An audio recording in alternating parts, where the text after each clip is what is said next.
जब भी हमें लगता है कि जो भी हो रहा है ये गलत है, चीजें सेंस नहीं बना पा रही, लाइफ में कुछ सेंस नहीं है, तो आदमी भटक जाता है, खुद से ही हार जाता है। इसी थीम को लेकर आज ही हमारी मूवी आती है, जिसमें एक लड़की एक गैंगस्टर के प्यार में पड़ती है। इसके आगे क्या होता है ये हमारी आज की movie lost girls and love hotel 2020 की एक थ्रिलर ड्रामा मूवी में हम देखेंगे। वीडियो स्टार्ट करने से पहले मैं आप सबसे रिक्वेस्ट करना चाहता हूँ, अगर आपको वीडियो अच्छा लगता है तो प्लीज इस वीडियो को लाइक और कमेंट जरूर कर दीजिए। इससे चैनल को बहुत सपोर्ट मिलता है। बिना किसी देरी के एक्सप्लेनेशन स्टार्ट करते हैं। मूवी स्टार्ट होती है और हम हमारी मेन कैरेक्टर को, जिसका नाम है मार्गरेट, इस एक टनल से जाते हुए देख सकते हैं। ये बहुत ही ड्रंक है और उसका कोई पीछा कर रहा था। उसने सिगरेट निकाली तो उस सिगरेट को जलाने के लिए वो आदमी उसके पास आ गया था। उसे कहती है मुझे होटल लेकर चलो।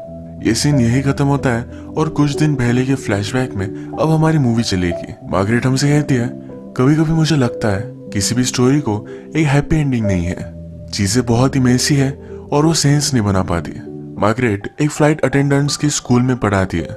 उसका जॉब जापान में है, तो वहाँ की लड़कियों को सही तरीके से चीजें प्रोनाउंस करना सिखाती है। वो कल रात बहुत ही ज्यादा ड्रंक हो गई थी और हैंगओवर होकर ही अपने जॉब पर आई। उसकी एक स्टूडेंट है जो उसे एज ए टीचर बहुत पसंद करती है। वो स्टूडेंट उसे कहती है कि तुम्हारा आउटफिट बहुत अच्छा है। कल रात मार्गरेट जब बाहर गई थी तो उसने जो कपड़े पहने थे वही पहनकर यहाँ आई हुई है। इसका मतलब है रात भर वो घर ही नहीं गई, यही टॉयलेट में जाकर अपना आउटफिट वो चेंज कर लेती है। यहाँ की बॉस ने ये सब नोटिस किया। उसे पूछा क्या तुम ठीक हो? मार्गरेट कहती कि मैं ठीक हूँ और फिर वो अपना जॉब कंटिन्यू करती है। मार्गरेट एक छोटे से स्टूडियो अपार्टमेंट में अकेली ही रहती है। हर रात अपने फ्रेंड्स के साथ बार में हैंग आउट करती है। उसके एक फ्रेंड का नाम है एग्नेस और दूसरे का लियम। ये आज रात भी बार में ड्रंक होकर उनसे कह रही थी कि एक्चुअल में ड्रंक होना कैसा होगा, यानी कि इतना ड्रंक कि आप चल फिर भी ना पाओ। इसके बाद जब वो टॉयलेट गई तो वहाँ एक आदमी से टकराए। उसके साथ ही वो इंटीमेट हो जाती है। बाद में उसने अपने फ्रेंड्स को ज्वाइन किया, ये फिर से ड्रंक हुए। रात में जब मार्गरेट और उसका फ्रेंड लियम अकेला था तो लियम उससे पूछता है कि तुम कभी मुझे क्यों नहीं डेट करती है, तुम कभी मुझे भी कहीं लेकर जा सकती हो। उसके पास आ गया था। मार्गरेट कहती है कि मैं तुम्हें एज अ ब्रदर देखती हूँ। यही रास्ते पर उसने हमारे और एक मेन कैरेक्टर को नोटिस किया जिसका नाम है यकुजा। मार्गरेट ने कहा उसकी लाइफ में उसने देखा हुआ यकुजा इस सबसे ब्यूटीफुल आदमी है। यही चीज वो बाद में मूवी में भी कहती है। यकुजा भी उसे नोटिस करता है। सिग्नल खत्म हुआ और ये दोनों अपने अपने रास्ते चले गए। बहुत रात हो चुकी थी। उसके फ्रेंड्स घर पर चले गए पर वो घर नहीं गई। अलग जगह पर जाकर फिर से ड्रंक होने लग गई। इसी बार में वो किसी और आदमी से मिलती है। दोनों ने एक दूसरे को देखकर स्माइल किया और वो फिर उसे डायरेक्टली होटल लेकर आया। ये दोनों इंटीमेट हो रहे थे तो मार्गरेट कहती है इससे मुझे बॉन्ड करो, यानी कि उसके हाथ पर पट्टियां, इस तरह की चीजें उसे अच्छी लगती है। ये आदमी उसे हर्ट नहीं करना चाहता था। ये नहीं कर सकता तो वहां से चला जाता है। मार्गरेट आज रात भी घर नहीं गई थी तो वैसे ही अगले दिन अपने जॉब पर आई। पूरी तरीके से हैंगओवर थी, वो सही से चल भी नहीं पा रही थी। उसके बॉस ने देखा तो कहती है कि आज तुम्हारी तबीयत ठीक नहीं है, क्यों ना तुम घर चली जाओ। मार्गरेट फिर वॉशरूम गई तो उसके पास उसकी बॉस आती है। वो कहती है कि तुम्हें पता है कि मैंने तुम्हें जॉब पर क्यों रखा था? मार्गरेट को नहीं पता। उसे समझाती है कि जब मैं यंग थी तो तुम्हारी तरह हुआ करती थी। मार्गरेट को बिलीव नहीं होता क्योंकि उसकी बॉस अब पर्टिकुलर लगती है। उसकी बॉस कहती है मेरा हस्बैंड नहीं है, मेरे कोई बच्चे नहीं है। सब लोगों को पता है कि मैं बहुत सैड हूँ। मैंने मेरी लाइफ में कितनी भी मिस्टेक की हो पर फिर भी इन लड़कियों को मैं कुछ सिखा सकती हूँ। वो मार्गरेट को कुछ सही करने के लिए इंस्पायर कर रही थी। इसके बाद मार्गरेट एक बुक स्टोर में आई। यहाँ पर एक पेंटर की बुक वो देख रही थी जहाँ पर सब न्यूड्स पेंटिंग बनाई हुई थी। अचानक से यहाँ उसे यकुजा मिलता है। वो उससे पूछता है क्या तुम्हें आर्टिस्ट पसंद है? वो कहती है कि हाँ। कहता है कि मुझे भी। इसके बाद डायरेक्टली ये दोनों होटल में आए हुए हम देख सकते हैं। जैसा मार्गरेट चाहती थी उसका हाथ वगैरह बांधकर इंटीमेट होना, उसी तरीके से यकुजा उसके साथ इंटीमेट हो जाता है।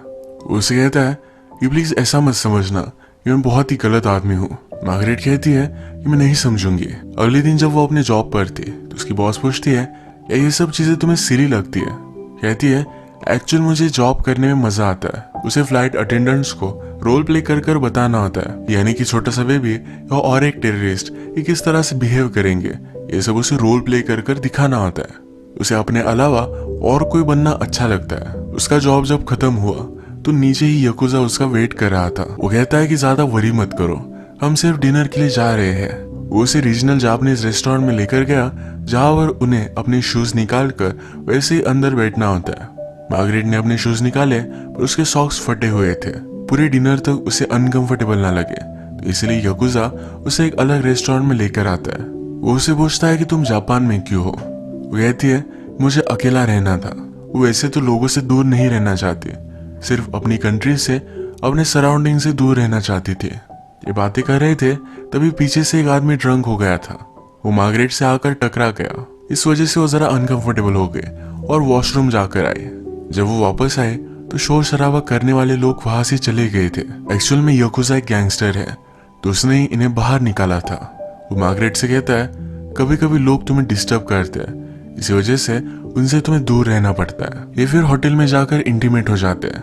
मार्गरेट याकुजा से पूछती है कि तुम्हें मुझे पसंद क्या है। याकुजा कहता है तुम बहुत ही स्पेशल हो, तुम जल्दी से खुश नहीं होते तो एक चैलेंज की तरह लगता है। याकुजा पूछता है कि तुम्हें मुझ में क्या अच्छा लगता है। वो कहती कि वही, तुम एक चैलेंज की तरह हो और मुझे चैलेंजेस पसंद है। याकुजा याहो से कहता है कि उसकी शादी होने वाली है। इससे मार्गरेट सैड हो गई थी और वहां से चली गई। नेक्स्ट सीन में मार्गरेट और उसकी फ्रेंड हैंग आउट कर रहे थे। मार्गरेट कहती है मुझे लगता है कि मैं पागल हो रही हूँ। उसकी फ्रेंड पूछती है क्या ये याकुजा की वजह से है। प्यार और पागलपन में ज्यादा कुछ डिफरेंस नहीं होता। मार्गरेट कहती है कि उसकी शादी होने वाली है। उसके फ्रेंड को इसके लिए बुरा लगा। उसने कहा कि लाइफ एक राइड है, इसका तुम मजा लो। मार्गरेट को अच्छा फील कराने के लिए वो एक बार में लेकर गए। मार्गरेट को अपनी जॉब पर लड़कियों को सिखाना ये मजा आने लग गया था।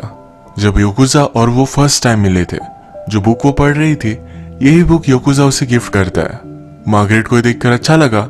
इसी बुक में एक होटल का कार्ड है, यहाँ पर जाकर ये उसके साथ इंटीमेट हो जाती है। मार्गरेट को याकुजा एक गैंगस्टर है ये बहुत इंटरेस्टिंग लगता है। वो कहती है क्या कभी तुम्हें कोई फिंगर काट कर एज गिफ्ट देता है। याकुजा कहता है कि अगर किसी ने गलती की और हम चाहते हैं पूरी लाइफ में उसे गलती याद रहे तो एज अ पनिशमेंट उसे उसकी फिंगर काटना पड़ता है। इसके बारे में याकुजा ज्यादा बात नहीं करना चाहता था। वो मार्गरेट से पूछता है तुम्हारी फैमिली कहाँ है। उसकी मदर और फादर इन दोनों की डेथ हो चुकी है। उसका एक ब्रदर है जिसे अपने दिमाग में आवाजें सुनाई देती है, जो पास रहे अपना कहे ऐसा उसके लिए कोई भी नहीं है। उससे पूछती है क्या तुम अपनी वाइफ से प्यार करते हो। याकुजा कहता है कोई एक रिस्पॉन्सिबिलिटी है, आप लाइफ में कभी भी अकेला नहीं रह सकते। लोग, कम्युनिटी, इन सब चीजों की जरूरत पड़ती है, इसलिए उसने शादी की है। इसके बाद ये दोनों फिर से इंटीमेट हो गए। याकुजा उससे पूछता है तुम्हें बेड में इस तरीके के गेम्स खेलना क्यों अच्छा लगता है। वो कहती है यही चीजें हैं जो मुझे एक्साइट करती है। नेक्स्ट सीन में मार्गरेट अपने फ्रेंड्स के साथ हैंग आउट कर रही थी। इसका एक फ्रेंड है जिसका नाम है लियाम, उसकी गर्लफ्रेंड वहां पर आई। इन दोनों की जोड़ी बहुत ही क्यूट थी। मार्गरेट इन्हें देखकर इनका मजाक लेने लग जाती है। अगले दिन जब वो काम पर आ रही थी तो बाहर ही याकुजा खड़ा था। उसे कहता है कि चलो हम कहीं चलते हैं। मार्गरेट को जॉब पर जाना था, वो नहीं आ सकती थी। कहती है क्या हम कल नहीं जा सकते, पर याकुजा जिद करता है तो अपना जॉब डीच कर कर वहां से चली जाती है। उसके कुछ स्टूडेंट्स ने ये सब देख लिया था। ये दोनों ट्रेन से एक जगह पर जा रहे थे। याकुजा ने अपने बचपन की कुछ फोटोज उसे दिखाए। मार्गरेट को बहुत क्यूट लगती है। इसके बाद एक टेम्पल के ऊपर एक ब्यूटीफुल से नजारे के सामने उसे लेकर आया। यहाँ पर एक दूसरे को किस करते हैं। इसके बाद एक टेम्पल था जिसे कहते हैं कि बुद्धास रूम। इस डार्क रूम में एक साइन बना हुआ था। याकुजा मार्गरेट से कहता है कि यहाँ आने से तुम फिर से रिबॉर्न होती हो, तुम्हारी पास्ट लाइफ से तुम्हारा कोई भी लेना देना नहीं है। नीचे आने के बाद उसने उसे पूछा तुम्हें किस तरह से फील हो रहा है। मार्गरेट को वैसे कुछ अलग फील नहीं हो रहा था। याकुजा कहता है तुम्हें ये बाद में रियलाइज होगा। ट्रेन में मार्गरेट को नींद आ गई थी। वो जब नींद से उठी तो याकुजा उसका जैकेट उसके पास छोड़कर वहां से चला गया था। जैसे कि हमने देखा कि मार्गरेट कल अपना जॉब डीच कर कर वहां से भाग गई थी। इस बात से उसके बॉस बहुत ही ज्यादा गुस्सा थे। उसने मार्गरेट का जॉब एक अलग इंस्ट्रक्टर को दे दिया है। वो उसे आकर फायर कर देती है। मार्गरेट कहती है कि मैं इससे अच्छा कर सकती हूँ, बेटर बन सकती हो। उसकी बॉस कहती है कि तुमने मुझे नहीं, तुम्हारे स्टूडेंट्स को डिसअपॉइंट किया है, उसे सही नहीं लगता। उसने मार्गरेट को कहा कि तुम्हें बेटर बनना है तो कहीं और जाकर बनो। मार्गरेट बहुत रोती है। कुछ दिनों से याकुजा ने भी उसे कांटेक्ट नहीं किया। एक दिन उसकी फ्रेंड उसके पास आई हुई थी। वो अमेरिका वापस जा रही थी। मार्गरेट को बहुत बुरा लगा। कहती है कोई भी अच्छी चीज कभी भी हमारे पास नहीं रहती, सब अच्छी चीजें कभी ना कभी सब चीजें कभी ना कभी खत्म होने वाली है। मार्गरेट फिर अपने फ्रेंड के साथ लास्ट टाइम बार में आई। मार्गरेट ने उससे पूछा कि तुमने मुझे एज अ फ्रेंड क्यों चूज किया था। उसकी फ्रेंड कहती है दुनिया में दो तरीके के लोग होते हैं, फर्स्ट जिन्हें सब कुछ आसानी से मिल जाता है, दूसरे जो सब कुछ छीन लेते हैं। एक हंटर की तरह होते हैं। जब मैंने तुम्हें देखा था तभी मुझे पता चल गया था कि तुम एक वुल्फ की तरह हो, एक हंटर हो। आज रात मार्गरेट एक रैंडम आदमी के साथ इंटीमेट हो गई। अगले दिन जब वो स्ट्रीट पर थी तो उसने याकुजा को नोटिस किया। याकुजा अपनी पूरी फैमिली के साथ था। उसने यहाँ उसकी वाइफ को भी देखा। जब उसकी फैमिली चली गई तो उसका वो पीछा करती है। याकुजा एक बिल्डिंग में इंटर हुआ था और मार्गरेट उसे कहीं भी ढूंढ नहीं पाती। वहीं पर नीचे बैठकर रोने लग जाती है। याकुजा ये सब चीजें अपने कैमरे से देख रहा था। उसके पास आता है। वो कहता है तुम्हें मुझसे दूर रहना चाहिए, मैं तुम्हारे लिए सही नहीं हूँ। मार्गरेट कहती है कि मैं तुम्हारा सीक्रेट बन सकती हूँ। वो सिर्फ उसके साथ रहना चाहती है। ये दोनों फिर इंटीमेट हो गए। मार्गरेट ने यहाँ आई लव यू कहा। याकुजा को बहुत अच्छा लगता है। आज याकुजा ने जो भी किया इसका उसे बहुत पछता होता है। मार्गरेट को यही रहना था, उसे जॉब नहीं थी। एक रेस्टोरेंट में जहाँ पर उसे स्ट्रिप करना पड़ेगा वहाँ वो जॉब ले लेती है। फर्स्ट नाइट वो जॉब पर आई, वो उसे सही नहीं लगा। वो खुद ही बहुत ज्यादा ड्रंक हो जाती है। सुबह तक बाहर ही रही और एक जगह पर बहुत रो रही थी। हमने देखा था कि उसके फ्रेंड फिल की गर्लफ्रेंड थी। उसने उसे नोटिस किया। उसे ब्रेकफास्ट के लिए बाहर लेकर आती है। मार्गरेट उससे कहती है कभी कभी मुझे सिर्फ अकेला रहना पसंद आता है। आज रात भी वो बहुत ज्यादा ड्रंक हो गई। सिटी में एक जगह पर पोस्टर लगा हुआ था, कुछ लड़कियां स्ट्रीट से मिसिंग हो रही थी। मार्गरेट आज भी ड्रंक थी। मूवी के फर्स्ट में हमने जो सीन देखा था जिसमें मार्गरेट को एक स्ट्रेंजर अप्रोच करता है, उसे कहती है कि मुझे होटल लेकर चलो। ये स्ट्रेंजर बहुत ही अजीब लग रहा था। मार्गरेट उसे बताती है उसे सबमिसिव होना पसंद है। वो आदमी फिर उसे बेड से बांध देता है। वो आदमी उसे कहता है कि तुम्हें क्या लगता है तुम ये सब करती हो तो स्पेशल हो? ऐसा कुछ भी नहीं है। वो कहता है कि मुझे इस तरह के होटल्स पसंद है। वो जब यंग था तो एक लड़की को लेकर यहाँ आया करता था। वो दोनों मास्क पहनते थे। मार्गरेट से कहता है कभी कभी लोग उनके रियल फेस के पीछे बहुत ही घटिया होते हैं। मार्गरेट को रियलाइज हुआ कि शायद ये रात उसकी आखिरी रात है। उसे फिर से बुद्धा का टेम्पल दिखा। उसे लगा कि वो फिर से रिबॉर्न हो रही है। वो आदमी उसे मार ही डालने वाला था तभी वहां पर याकुजा आ गया। वो मार्गरेट को बचा लेता है। वो बिलीव नहीं कर पाए कि यहाँ एक्चुअल में याकुजा था। वो उसे पूछती है या तुम मेरा पीछा कर रहे थे? याकुजा अभी भी उसके लिए केयर करता है तो हमेशा उस पर वो नजर रख रहा था। मार्गरेट कहती है तुम एक कावर्ड हो। याकुजा भी ये मान लेता है क्योंकि वो मार्गरेट से सही से प्यार नहीं कर सकता। मार्गरेट को अभी अभी नियर डेथ एक्सपीरियंस हुआ है तो डिसाइड करती है कि अपनी लाइफ को फिर से सही तरीके से जिएगी। वो चेंजेस लाएगी तो इसी वजह से वो फिर से अमेरिका जाने वाली है। जाते जाते याकुजा को कॉल करती है, कहती है तुम सही थे। बुद्धा के टेम्पल में जाने के बाद मैं फिर से रिबॉर्न हुई हूँ। अपनी फ्लाइट में मार्गरेट ने अपनी स्टूडेंट को देखा जो फ्लाइट अटेंडेंट बन चुकी है। उसे बहुत प्राउड महसूस होता है। वो जो काम करती है वो कहीं ना कहीं मैटर करता है। मूवी के फर्स्ट में उसने जो डायलॉग कहा था वही डायलॉग वो फिर से कहती है, पर एक एडिशन के साथ। मुझे लगता है कि कोई भी हैप्पी एंडिंग नहीं होती। लाइफ में चीजें होती रहती है जो बहुत ही मेसी है, कुछ भी सेंस बना नहीं पाती।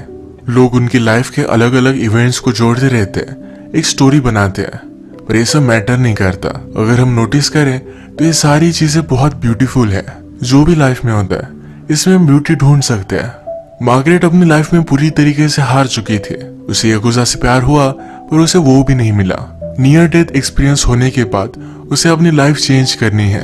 जब उसने अपने स्टूडेंट को एज अ अटेंडेंट देखा तो उसे बहुत अच्छा लगा। जैसे कि उसके बॉस ने कहा था कि मैंने लाइफ में बहुत सारी मिस्टेक की है पर इन मिस्टेक से मैं कुछ सिखा सकती हूँ। यही चीज आगे चलकर मार्गरेट करेगी। उसकी लाइफ में जो भी चीजें होती है इसमें उसने ब्यूटी ढूंढ ली है। इससे एक पॉजिटिव मैसेज के साथ ये मूवी एंड हो जाती है। अगर आपको वीडियो अच्छा लगा तो प्लीज इस वीडियो को लाइक कर दीजिएगा। बहुत सारी मूवीज लेकर आते रहता हूँ तो प्लीज इस चैनल को सब्सक्राइब कर दीजिए।